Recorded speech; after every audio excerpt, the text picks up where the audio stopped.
Olá, vamos falar de investimentos, então vamos trazer para vocês aqui mais uma empresa para que vocês possam conhecer um pouquinho da sua história e também da sua situação econômica e financeira.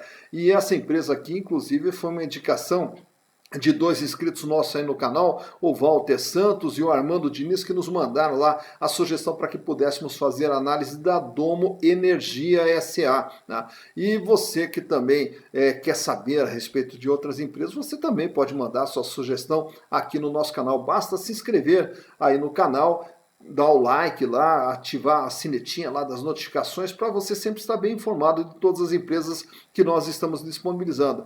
E a ideia do canal é justamente levar todas essas informações para vocês, porque quando se trata de investimentos, o importante é correr o mínimo risco possível. Já que é tão difícil ganhar dinheiro, então nós temos que também ter cuidado na hora de fazer as nossas aplicações. E para isso são necessárias as informações para que a gente possa correr o menor risco possível, já que toda aplicação, todo investimento envolve um certo risco. Então as informações não são certeza de sucesso, mas com certeza ela diminui a possibilidade do erro ou do fracasso, né? E é esse que é o objetivo do canal, é passar todas essas informações para que você, quando fizer a sua aplicação, o seu investimento, faça de forma segura, saiba onde você está colocando o seu dinheiro, invista de forma consciente. E é esse o objetivo que daí, consequentemente, estaremos aqui torcendo também pelo seu sucesso e para aumentar a probabilidade de ganhos. E é esse o objetivo do canal. Basta aqui se inscrever, ativar a sinetinha e participar junto conosco e mandar a sua sugestão, que será muito bem-vinda.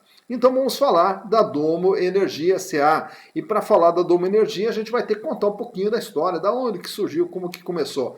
E aí nós voltamos lá para o ano de 2007 com um empresário brasileiro chamado Eike Batista. O Eike Batista, que surgiu ali nos anos 2000 como um maior empresário brasileiro, o maior empreendedor brasileiro, criador de futuras megas empresas. Inclusive o Eike Batista chegou a ser o homem mais rico do Brasil e um dos homens mais ricos do mundo, né? Através de todas essas empresas que ele lançou, e todas elas terminavam com X, e o X era o sinal da multiplicação. Então, quem entrasse junto com o Eike Batista teria seu capital multiplicado, né? Era esse o objetivo. E aí surgiu uma das empresas que era a OGX, ligada ao setor de petróleo. E a ideia era construir a maior empresa petrolífera brasileira depois da Petrobras. E quem sabe até um dia poder concorrer direto com a Petrobras. Mas para montar uma empresa nessa grandeza era necessário, claro, que muito dinheiro. E aí os aportes de capital, né, através dos lançamentos de ações, muita gente comprou as ações da OGX para ser sócio desse plano, desse sonho do Eike Batista. Mas como precisava de mais dinheiro ainda, aí o Eike Batista também recorreu a financiamentos. Então trabalhou com a empresa num processo de alavancagem extremamente elevado. E contando que tudo ia dar certo, tudo ia funcionar bem, e que no tempo certo tudo iria acontecer e, consequentemente, a empresa iria crescer cada vez mais. Porém, não foi nada disso que aconteceu. A produção de petróleo, quando era para ter saído já a primeira produção de petróleo, acabou frustrando. Isso no ano de 2012, acabou frustrando todos os investidores, que ela acabou sendo superestimada, mas para que ela pudesse atingir o seu objetivo ia precisar de mais dinheiro. E aí, quando o pessoal ficou já desconfiado com a empresa, automaticamente o preço das ações já despencaram, né? E aí, naturalmente, que também os financiadores da OGX também já ficaram com medo da empresa. E a partir daí, as dificuldades do Eike Batista começaram a crescer com a necessidade de mais aportes financeiros dentro da empresa, e esse dinheiro acabou não entrando na empresa. E a empresa começou a ter diversas dificuldades financeiras, até que não teve outra alternativa a não ser pedir a recuperação judicial no ano de 2013.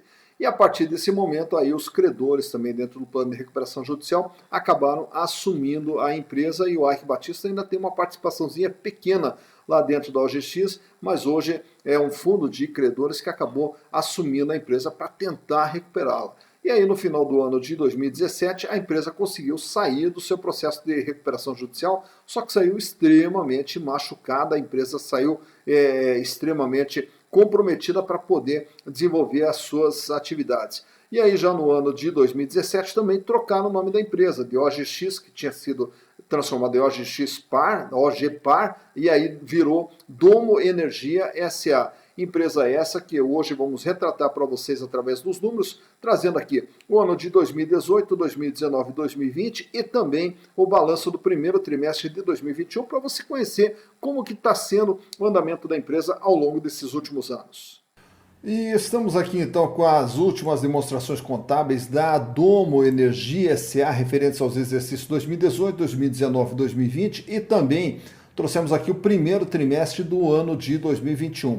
Então a Domo Energia, como já falado anteriormente, é a antiga OGX. E o que é a Domo Energia hoje? É uma empresa de 639 milhões de reais no ano de 2018, era tudo que compunha o patrimônio da Domo, através de seus bens e direitos, que totalizavam 639 milhões.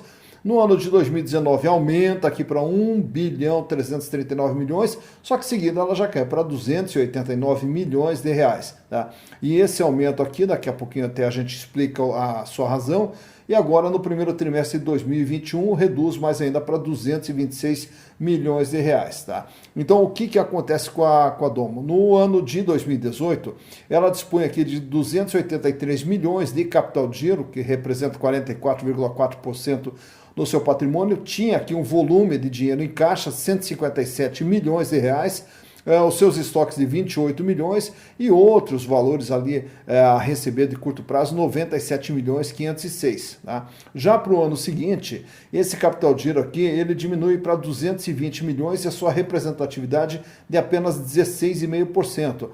Ainda tem aqui um volume de caixa de 125 milhões, seus estoques aumentam um pouquinho aqui para 81 milhões, e aqui o que você observa é esse aumento de imobilizado para 1 bilhão e 3, ele sai de 244 milhões para 1 bilhão e 3. O que é isso aqui? Isso aqui é justamente a concessão de um poço de petróleo lá para que eles pudessem explorar e que entram então dentro do patrimônio da empresa nesse ano de 2019. Só que daí no ano seguinte eles já abdicam dessa concessão, desse poço, já abdicam, então quer dizer, o imobilizado ele já despenca aqui para 39 milhões. O capital de giro diminui mais ainda para 128 milhões de reais, apesar da sua representatividade de 44,3%, mas é porque a empresa também ela sai de 639 milhões, ela cai o seu patrimônio todo para 289 milhões. E aí o volume de dinheiro em caixa diminui mais ainda para 93 milhões de reais, os seus estoques aqui praticamente desaparecem, vão para 6 milhões 520. Tá? E no primeiro trimestre do ano de 2021, o volume de dinheiro em caixa cai mais ainda para 37 milhões de reais, o seu capital de giro de 75 milhões de reais. Então dá para se observar que a cada ano a empresa ela vem diminuindo e nesse primeiro trimestre continua ainda diminuindo. É natural em empresas que estão em processo de recuperação judicial estarem também nessa redução, desse enxugamento da empresa para poder se reestruturar novamente. Mas o fato é que, então, financeiramente a empresa vai minguando, seu volume de dinheiro vai sumindo aqui a cada ano. Já em termos de endividamento, o endividamento que ele é medido pelas dívidas de curto prazo, passivo circulante, dívidas de longo prazo, passivo não circulante e o total do endividamento. No ano de 2018, um endividamento total de 1 bilhão e 15 milhões, sendo 735 milhões no longo prazo e 280 no curto prazo. Agora observe aqui que, como eu falei anteriormente, todo o ativo da empresa em 2018 totalizava 639 milhões. Tudo que a empresa tem totaliza 639. Porém, ela deve 1 bilhão e 15, razão pela qual o seu patrimônio líquido é negativo, chamado passivo a descoberto de 376 milhões de reais.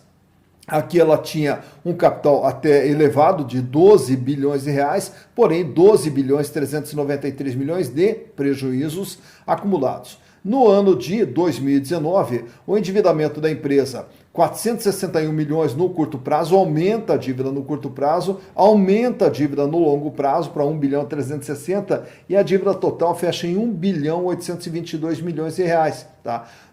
Contra um patrimônio de 1 bilhão 339, então a dívida ela representa 136% de tudo que a empresa tem.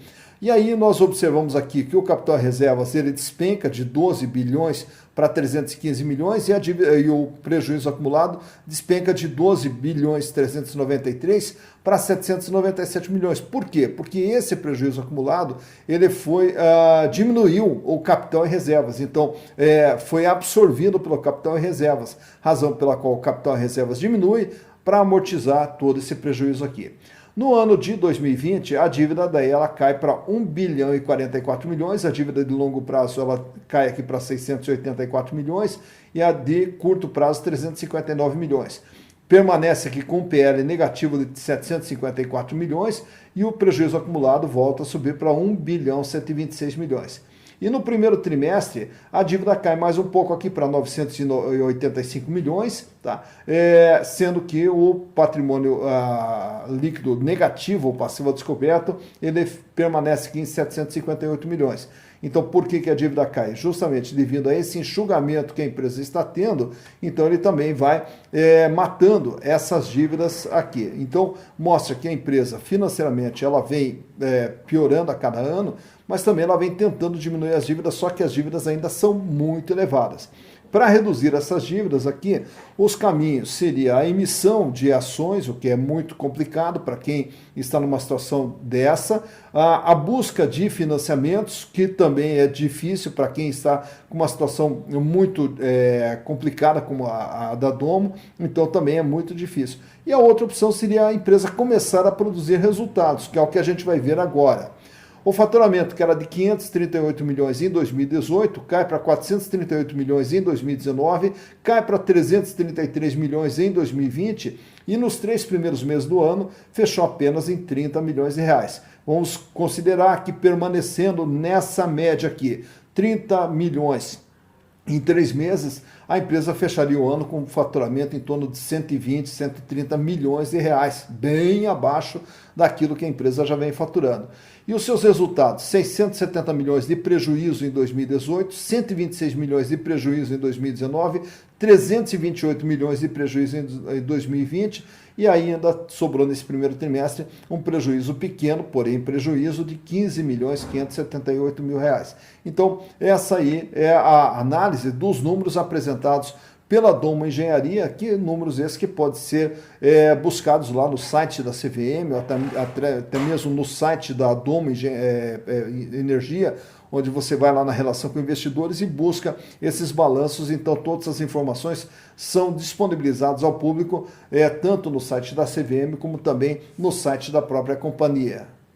Então está aí a análise da Domo Energia SA para você. Agora você já conhece a história, da onde que vem a Domo e como que está a sua situação econômica e financeira no momento, para você poder decidir se vale a pena ou não fazer o investimento. É como nós falamos, o investimento ele é uma coisa bastante séria, já que o dinheiro é difícil de entrar, ele tem que ter muito cuidado na hora de sair, na hora de investir. Então todas as empresas elas têm que ser muito bem estudadas para ver se compensa, se vale a pena o investimento ou não. Então o canal aqui ele não recomenda, ele não serve aqui para recomendar para você para comprar ou para não comprar ações de uma empresa, ele serve apenas para te dar toda a orientação para você fazer seu investimento de forma bastante segura. E o que nós queremos é que todos vocês se saiam muito bem dentro dos seus investimentos, já que hoje, mais do que nunca, é necessário a gente pensar no dia de amanhã, é necessário pensarmos na construção de um patrimônio. E esse patrimônio